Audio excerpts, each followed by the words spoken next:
Prontinho? Olá pessoal, vamos lá, vamos dar sequência à nossa aula, né? Hoje nós vamos falar um pouquinho sobre composição química complexa, nós vamos falar um pouquinho sobre como são constituídos os seres vivos. E nessa primeira parte a gente vai falar um pouquinho, deixa eu diminuir aqui minha cara, eu sei que eu sou bonito, mas tem que diminuir. Nós vamos falar um pouquinho sobre compostos inorgânicos, né? Quem são os compostos inorgânicos? Basicamente, a constituição dos componentes químicos dos seres vivos, nós temos os orgânicos e os inorgânicos. Hoje nós vamos falar sobre o grupo dos inorgânicos, né, que nós temos como principais componentes a água e os sais minerais. Beleza? Vamos à sequência. Né?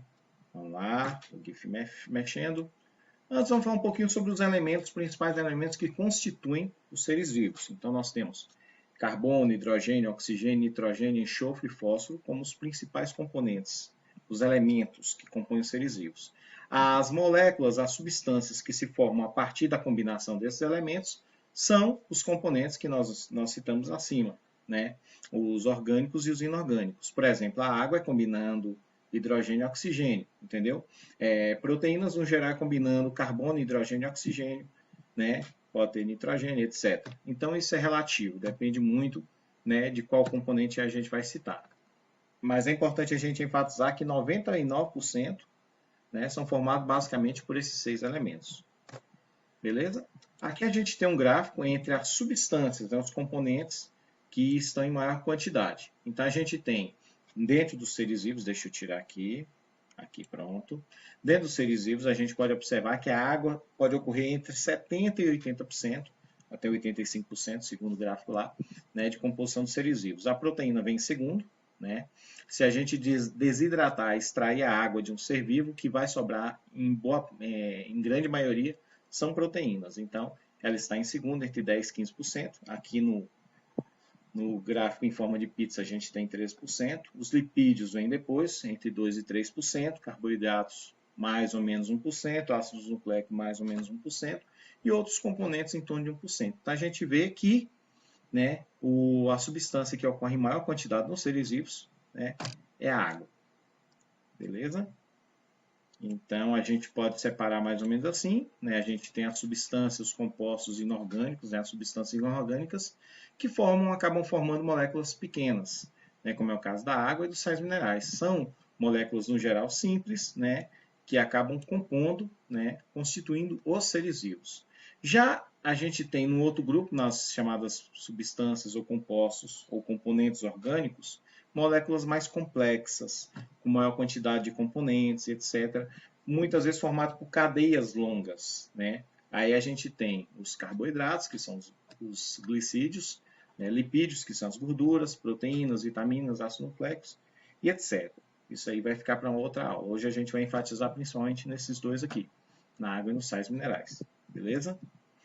Então, opa, ó, que imagem linda, né? Então, hoje vamos começar essa parte falando da substância que ocorre em maior quantidade nos seres vivos. Mas, professor, por que é variável entre 70% e 80%? Pode ser mais, pode ser menos, e alguns seres vivos, inclusive, pode ser mais, isso é relativo, mas depende do tipo de ser vivo. A gente vai falar um pouquinho daqui a pouco. E a água, tecnicamente, para que ela serve? A água serve para beber. Muita gente vai falar isso, mas a água ela tem diversos papéis. Ela é um importante solvente, né, no nosso organismo. Ela é responsável por transportar determinadas substâncias. Ela vai regular a nossa temperatura, quer dizer, ela faz com que o nosso corpo mantenha uma determinada temperatura, importante regulador homeostático, entendeu? Ela vai reduzir o atrito entre os tecidos, principalmente nas articulações, né? Tem uma pequena quantidade de líquido que faz, por exemplo, quando esse líquido diminui, pode ocorrer lesão nas articulações, né, nos nossos ossos e músculos ali, e ajudam principalmente em diversas reações químicas, principalmente reações de hidrólise, em que ocorre uma quebra química em que a água vai no meio. Então ela tem diversos papéis, né? Muita gente acha que a água ela se resume a manter um funcionamento simples, mas na verdade toda uma cadeia de processos depende da água. Então a falta de água no nosso organismo pode fazer com que o organismo entre em colapso. É perigosíssimo, né? Por isso que é importante a gente se hidratar, viu? Nesse exato momento é importante, vá se hidratar, vê se tem uma aguinha do lado e se hidrate, viu? Vamos continuar na parte 2. Prontinho? Vamos lá. Dando sequência, bem, como eu já tinha comentado na aula anterior, na videoaula anterior, né, ela é essencial à vida. Né? Além de ser a substância que está em maior quantidade de seres vivos, ela participa de muitas coisas, tem importância muito grande para os seres vivos. Então vamos lá. No corpo humano, a água é responsável por mais de 70% do peso corporal, quer dizer, boa parte, né, que é a maior parte do que você consegue medir quando sobe na balança, né, quando você mede a sua massa, é água, é a composição do seu organismo. Essa porcentagem ela é bem variada, porque ela pode ocorrer em menor quantidade em determinados tecidos, como é o caso dos tecidos ósseos, né, que quer dizer que quase não tem água na composição, enquanto nos neurônios, né, na parte da massa encefálica, a quantidade de água é muito maior. Outros fatores que podem alterar a quantidade de água é a idade, gente. Né? Depois eu vou falar um pouquinho mais sobre isso. Ela vai alterar desde o nascimento até a velhice. As atividades metabólicas, por exemplo, quanto maior a atividade metabólica em determinada parte do seu organismo, maior a quantidade de água, o que é necessário. E algumas espécies podem ter uma quantidade maior de água do que outras. Né? Por exemplo, deixa eu ver aqui, vamos lá. Aqui, um exemplo de duas espécies que possuem uma grande quantidade, né, de água no seu organismo. Né? Águas vivas, né, um quinidário, né, e o cogumelo, que é um tipo de fungo. Ambos possuem um percentual alto. No caso das águas vivas, elas chegam a ter mais de 90%, em torno de 98% na sua composição, sendo apenas água. Né? Literalmente é uma água viva. Né? Enquanto os cogumelos é um percentual maior do que o dos seres humanos, né? Que fica ali na casa dos 170%, 80%, depende da idade, né? Mas é um percentual alto. Aí aqui a gente tem um feto, né? Uma criança e um idoso. 3 estágios diferentes, né? Do desenvolvimento humano. Aí vem a pergunta, em qual estágio a gente tem a maior quantidade de água e a menor quantidade de água?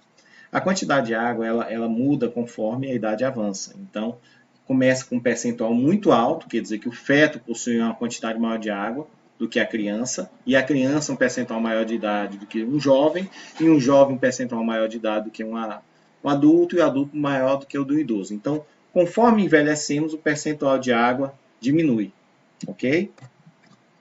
Mas vamos falar um pouquinho sobre a parte química, né, dessa molécula. Por que ela é tão importante? Por que é interessante a gente descobrir o funcionamento dela e como isso possibilita que ele tenha certas funções e certas propriedades importantes para os seres vivos. Antes de tudo, é uma molécula relativamente simples, né, formada por 2 átomos de hidrogênio e um átomo de oxigênio.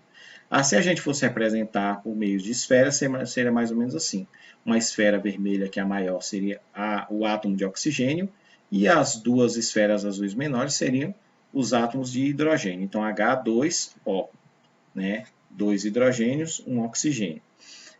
Devido ao fato desses átomos terem cargas diferentes, essa molécula se torna uma molécula polarizada.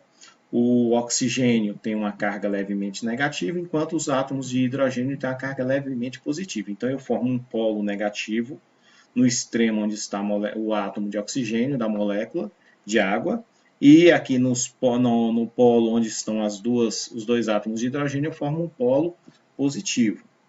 Por que isso é importante? Porque é importante eu frisar que a molécula de H2O é uma molécula polar. Portanto, ela vai reagir com outras moléculas polares. Né? Isso é muito, muito, muito importante porque moléculas que forem apolares, elas têm uma certa rejeição para com a água. Né? Não se misturam. É o caso do óleo. O óleo, né, dentro da sua composição, tem moléculas apolares, por isso que o óleo meio que não se mistura. Você não consegue dissolver o óleo, ele não consegue se dissolver na água. Entenderam? Então vamos lá. Vamos ver se dá para a gente começar. Devido às moléculas de água ficarem bem próximas no estado líquido, formam entre elas pequenas pontes de ligação, chamadas de pontes de hidrogênio. Elas fazem com que entre as moléculas crie uma espécie de rede, né, de ligação entre elas. Pode ser algo relativamente muito frágil, mas isso permite que algumas características especiais ocorram devido a essa tensão, né, superficial. Eu vou concluir nessa aula seguinte, mas fiquem de olho. Pronto, continuando, né? Eu estava até olhando aqui, esses enfeitezinhos aqui são moléculas de água, viu, gente? Elas ficam meio que ligadas. E aí, entre elas, criam, como eu já havia dito, né, as chamadas pontes de hidrogênio. Isso faz com que crie uma espécie de rede, né? Muito fazendo com que essas moléculas fiquem bem unidas, criando uma espécie de película. Ela, tecnicamente, ela não existe. Porém, né, o fato de existir essa película inexistente permite que algumas propriedades interessantes aconteçam, como é o caso da tensão superficial. Alguns insetos, né, conseguem pousar sobre a água, aproveitando-se dessa tensão superficial. Uma outra forma da gente observar isso é que forma também uma força de coesão, né, que permite a formação de bolhas mais facilmente. Quem é que nunca colocou água suficiente num copo e às vezes a água passa um pouquinho do copo, dando aquela sensação de que existe uma pequena bolha gigante sobre o copo? É fácil observar. Ou então, quando às vezes a gente joga um objeto, né, como um objeto metálico, e forma em torno do objeto como se fosse uma onda, né, como é o caso da imagem aqui do lado. Isso tudo acontece porque, como eu havia dito, né, essas pontes permitem essa ligação entre as moléculas, criando uma espécie de película, né, que pode permitir tanto, né, a formação de uma película que permite os insetos pousarem, ou, né, no fato da força de coesão, a formação de bolhas perfeitas, né, que às vezes ultrapassam até o nosso campo de visão. Por exemplo, se a gente encher um copo, ele deveria estar cheio. E ele pode passar um pouquinho da borda. Né? Faça um teste, só não vão derramar na mesa da cozinha, viu, gente? Vamos lá. Outra propriedade importantíssima, né, é a solubilidade. Como eu falei, a água ela é um solvente importantíssimo, né, na natureza. E por ela ter uma propriedade, uma natureza polar, isso permite que ela seja talvez o principal solvente polar que existe. Ele vai dissolver tudo que for polar. Né? Ele tem essa capacidade. Ele tem uma capacidade também de dissolução. Não é qualquer quantidade. Você não vai pegar um copinho de água e dissolver um quilo de sal. Não, existe uma pequena quantidade que ele permite. Mas isso já é suficiente para que essa solubilidade permita uma série de situações. Por exemplo, algumas reações químicas no nosso corpo só acontecem porque a água ela é solúvel. Se ela não fosse solúvel, ou ela não solubilizasse, ela não dissolvesse determinadas substâncias, tais reações não aconteceriam. Então, ela é fundamental, fundamental mesmo. Por exemplo, e nós não podemos esquecer, a água, por ser um solvente polar, só vai dissolver substâncias polares, viu? Ela não consegue dissolver substâncias apolares, como é o caso de gorduras, óleos, etc.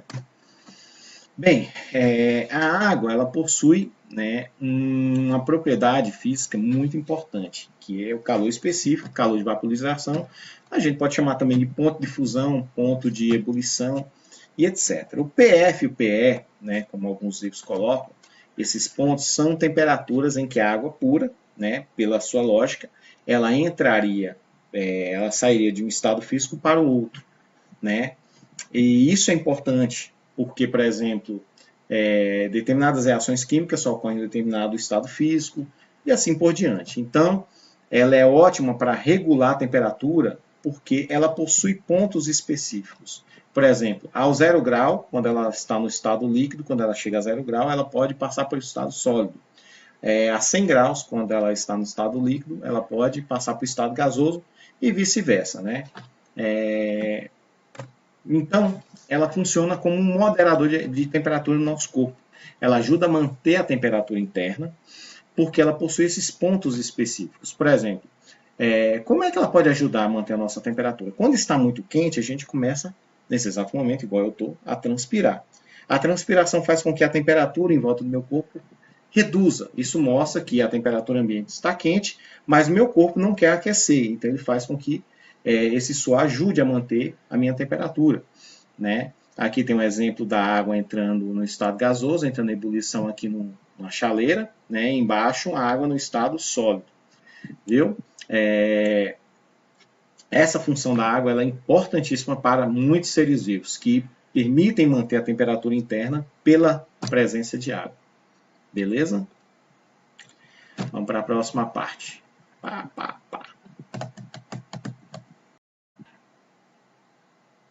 Pronto, continuando.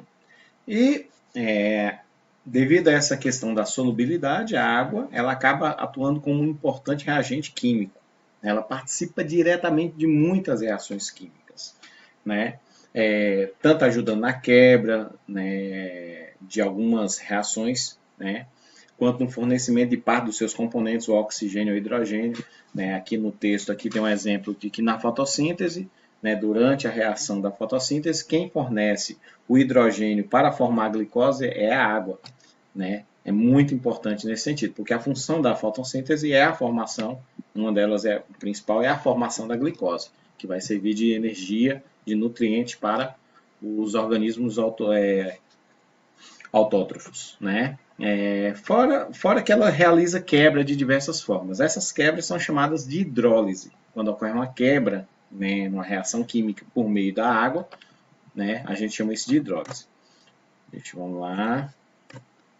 Aqui, por exemplo, a gente tem a reação, né, da fotossíntese, em que a gente tem aqui 6 CO2, né, 6 moléculas de gás carbônico, 12 moléculas de água, dando origem a C6H12O6, que é isso, professor? Isso aqui é a molécula da glicose, 6 água e 6 O2. Ah, professor, tinha água e formou água? Não, aqui tinha 12 e resultou em 6. Então, metade foi consumida. E para onde foi essa metade? Ajudou na formação do C6H12O6, que é a glicose. Então, a água ela é importante para a formação da glicose na reação da fotossíntese. Beleza?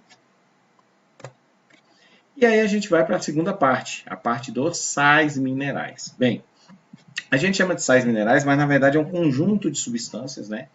Entre elas formados por um grupo de elementos específicos que aparecem na forma desses sais. Né? Eles podem aparecer da forma mineralizada, né, mais durinha, principalmente no nosso organismo, como é o caso que a gente pode encontrar nos ossos, nos nossos dentes, né? Ou dissolvidos, né, em outros solventes. Né? Por exemplo, a água que nós consumimos, a água que fica no nosso corpo, é comum ter diversos desses sais. E eles atuam de forma diferenciada, eles possuem funções específicas. Então, por isso que a gente chama no plural sais minerais, porque são diversos sais. Né? Aqui a gente vou falar sobre alguns, né? Onde a gente vai citar e vai falar a função específica e quais são as fontes alimentares, né? Por exemplo, o fósforo. Ah, professor, sei, aquele que a gente acende para ligar o fogão, botar fogo na saia da avó, então, oh meu Deus, menino atentado. Não, não é assim não. O fósforo a gente fala, né, do elemento, e ele também tem, né, aparece principalmente na forma de diversos sais. Quando ele entra no nosso organismo, ele atua principalmente na formação dos nossos ossos e dentes e também ajuda na formação da molécula de energia, né, da adenosina trifosfato. Ali está ao contrário, né, trifosfato de adenosina, mas tanto faz. Adenosina trifosfato, né, a nossa molécula energética. Entre outros locais. E onde é que a gente vai encontrar esse fósforo? Né? Nós vamos encontrar nas carnes, nas aves, nos peixes, ovos, laticínios, feijões, ervilhas e cereais. Ele é importantíssimo para a gente, viu?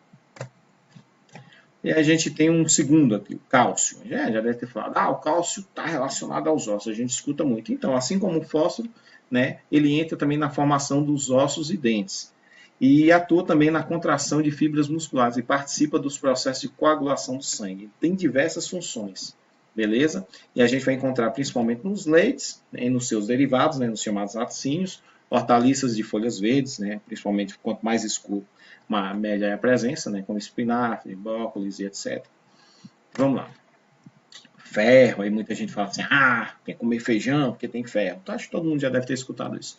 Gente, o ferro é importantíssimo porque o ferro ele ajuda na formação de uma molécula que vai ter nos nossos glóbulos vermelhos que ajuda a conduzir o oxigênio. Entendeu? Então, o oxigênio que nós respiramos, ele vai para as nossas células, porque ao entrar na nossa corrente sanguínea, ela vai se ligar a uma molécula chamada de hemoglobina.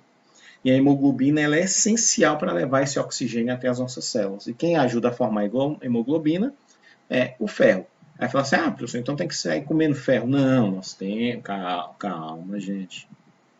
Calma, não vamos comer ferro, calma, eu vou falar nesse instante. Então, é essencial que nós nos alimentemos de alimentos que são ricos em ferro, como fígado, carnes, gema de ovo, legumes, hortaliças, folhas verdes, etc. Beleza? Vamos lá para... Pronto. Só para finalizar, além de ser um importante componente da mioglobina em enzimas respiratórias. Vamos lá, bora. Bem, iodo, né? Professor, iodo é aquele que passa na ferida, quando está lá para não passar metiolate, que arde, né? Tem gente que passa o iodo. Mas a gente está falando dos sais de iodo. Ele tem um papel muito importante, né, na ativação de uma glândula que nós possuímos aqui, a chamada glândula tireoide. A falta desse mineral vai resultar, né, no hipotireoidismo, né? E que pode provocar uma inflamação, né, nessa região chamada de bócio, essa inflamação. Os hormônios dessa tireoide, é importante o funcionamento dessa glândula, porque elas vão estimular o metabolismo de todo o seu organismo. Então, o mau funcionamento por falta de iodo, né, pode resultar em outros problemas no seu organismo, né, decorrentes pelo mau funcionamento metabólico. Né? Aí fala, mas onde é que a gente consegue? Peixes, frutos do mar, né? E fora que o sal de cozinha ele já vem iodado, né? Então ele já vem com iodo no próprio sal. O sal de cozinha é cloreto de sódio, mas o nosso sal ele é um sal cloreto de sódio iodado. Então tem também iodo. Aí vem o sódio, né? A gente escuta muito, sódio está relacionado, né? Principalmente porque um dos principais componentes do nosso sal de cozinha é o sódio, né? Cloreto de sódio, né? Os íons Na+, né? É um cátion aqui. Os íons de sódio têm ativa participação na transmissão dos impulsos nervosos, contribui para a densidade dos materiais intracelulares, determinando a osmolaridade da célula. Gente, eles são importantes para determinar a quantidade de água que pode entrar ou sair das células. Isso pode desencadear uma série de problemas caso você tenha uma grande quantidade ou uma pequena quantidade de sódio dentro das suas células, né? Inclusive, uma das principais causas da hipertensão, do aumento da pressão arterial, pessoas que têm pressão alta, com risco de sofrerem AVC, é devido à grande presença de sódio, né, no meio extra e intracelular. Beleza? Qual é a principal fonte? A gente encontra principalmente no nosso sal de cozinha e é um dos principais sais encontrados nos alimentos. Né? Fora que, basicamente, quase tudo que você comprar que for, né, industrializado, o sódio ele está presente porque ele é ele ajuda a manter, né, ele é um conservante, ajuda né, na conservação desses alimentos. Aí vem o potássio, né? Assim como o sódio, ele vai atuar, né, no equilíbrio dos líquidos do corpo e tem influência também na contração muscular, assim como o sódio, e na condução dos impulsos nervosos. O sódio e o potássio têm papéis parecidos, mas ao contrário do sódio, o potássio ele influencia menos nessa questão da osmolaridade. Então, a presença de potássio no lugar do sódio diminui essa chance de acúmulo ou perda de água das células. A gente vai encontrar o potássio onde? Em leites, carnes, frutas, feijão, verduras e cereais. Né? A gente tem o cloro, também um dos principais componentes do sal de cozinha, né? Combinado com sódio, é cloreto, o íon cloreto é cloro. Então, atua junto com outros íons salinos no equilíbrio dos líquidos nas células, né? Como é o caso do sódio. É o principal íon negativo no líquido extracelular. Enquanto o sódio é um íon positivo, o cloro é um íon negativo. Ele também está na composição de um ácido que vai atuar na nossa digestão, né? O ácido clorídrico, né, que está presente no nosso suco gástrico. A gente encontra ele principalmente no sal de cozinha. Beleza?